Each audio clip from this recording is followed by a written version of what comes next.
Hello again. We're now at a part two of watercolor phoenixes.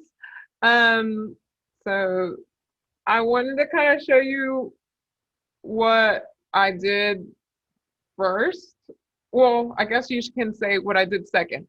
I first let it dry, of course, and then went back and used a second round of colors with this on this half of the side.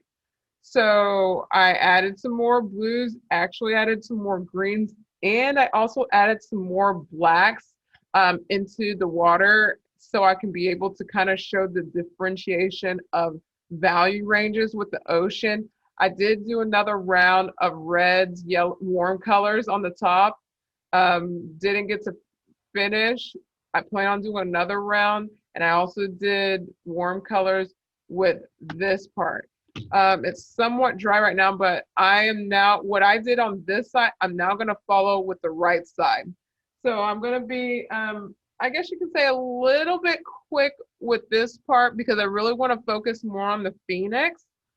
You know what? Actually, I'm going to just go ahead and start with the phoenix. So what I'll first do is just do a light little wash on top of my phoenix bird. Just put some water on my paper. And I will get it to where we have the paper moist. Okay.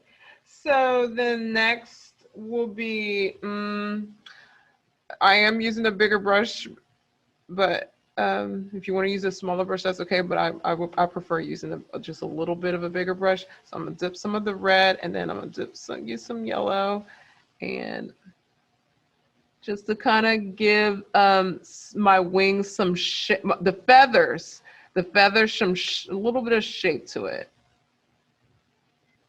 So I'm giving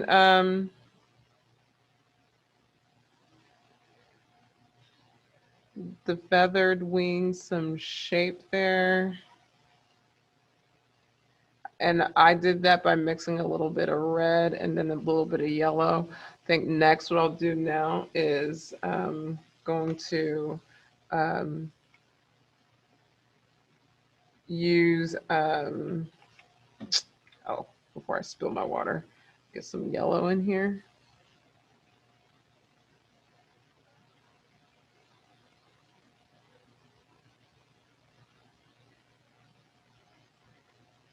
The top part just to kind of individualize the feathers. So I'm going towards like the outer edges where where you see the pencil lines. For me, I don't like seeing pencil lines in any kind of painting. Acrylics, oils, watercolors, the goal is to not showcase that.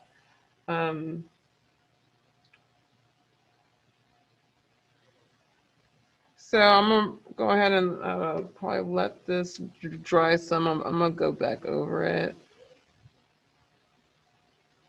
Get some yellow. All right. So then when we're getting to the wings, I'm gonna go ahead and I'm actually gonna do a little bit some orange into here too. Seeing that kind of came out too dark, which that's not what I wanted. So what I'm gonna do is I'm gonna just go ahead and use all of that to paint onto here. So now I'm getting like, I'll probably get like a nice little peachy range there. So the next I'll probably get a little bit of red just to kind of give it some value ranges into there. Now, if you want to add some cool colors into the wings of your, like your Phoenix, let's say you want to do, let's say purple. You can add purple to your wings. That's fine. You could probably keep it as a deep value range over there. So it actually comes out kind of nice. I actually like that. And so granted, it did go a little bit darker than what I wanted it to be. So what I can do is just get some of that off. So paper towel is your friend, guys. Paper towel is your friend.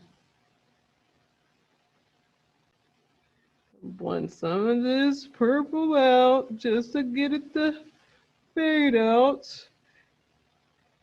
Sometimes also taking away some value, you can add enough water to the brush onto the paper, and then you can also get that popped out and get it out more. Okay, so then now we can work on the body and the face of the Phoenix. What I'm gonna do is I'm gonna start off light, so I'm gonna go with yellow first. And so with this yellow, I do not like, because I mixed so many colors in with this yellow. So what I'm gonna do is I'm gonna go ahead and just kind of color that completely in. And what I'm gonna do now is I'm adding more water to here. And I'm gonna go ahead and take some value out because to me it was a little bit too darker yellow, at least for my taste. But at least that gives me my value to start with from there. Then next I can, so I'm working on the tail feathers over here. I guess you can say with this tutorial, it's more what I worked on was blocking out the colors. Let's say I wanted to add blue. I can. I want to add some purple, or making that into a blue violet into the tail feather tips. I can. It's up to you. You can just, or if you want to keep it in warm colors, you can. That's definitely up to you. I'm just kind of giving y'all some options because, you know, people do phoenixes in different ways. So I'm just now gonna take some of this off. And it actually kind of, it's almost like a little bit of a tie-dye effect that I just did right now.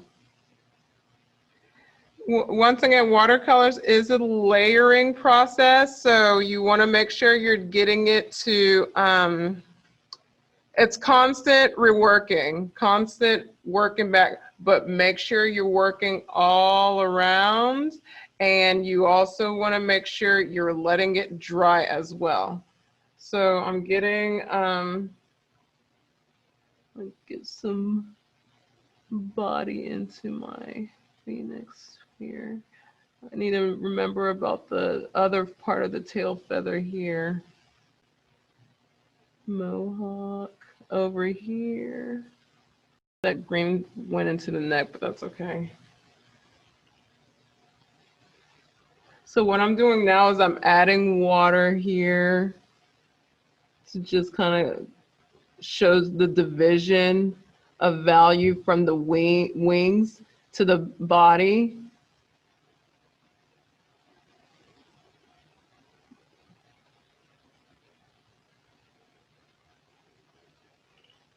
Okay, and I'm by no means finished. I'm never finished. This is just a tutorial. Just want to throw that out there.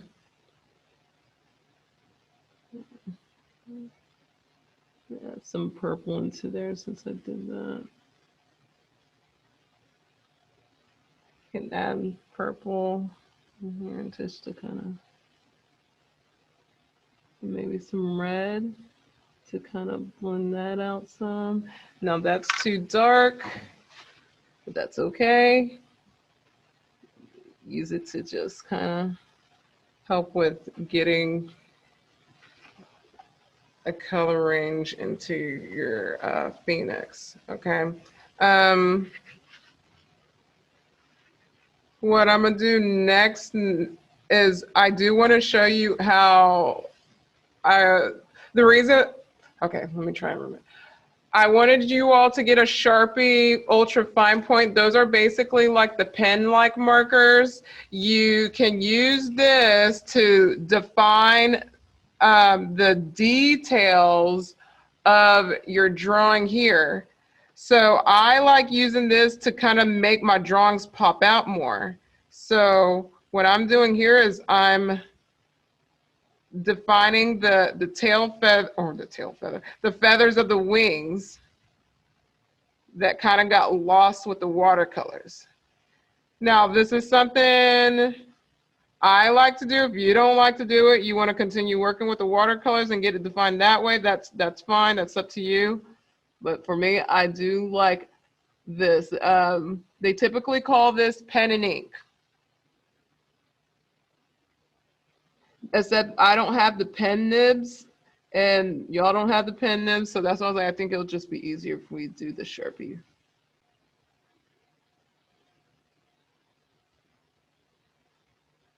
Since my pencils marks have gone away, I basically kind of have to estimate where everything is at again.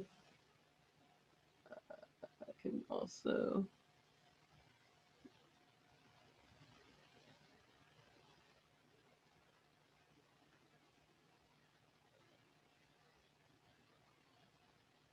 And my paper is still kind of still wet here, so you want to make sure your paper is completely dry when you do this, and also done.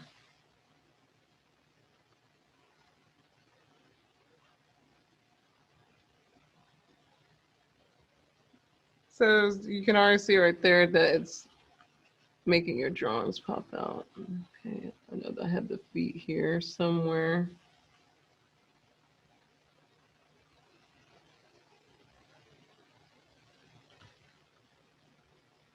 I'm gonna, when I am finally completely done with this painting, I am gonna send y'all a picture, maybe through your email, so y'all can see the finish of this.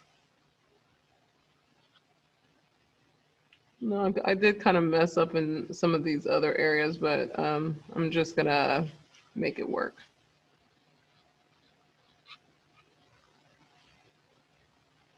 Okay. I think I'm gonna go ahead and kind of stop right there.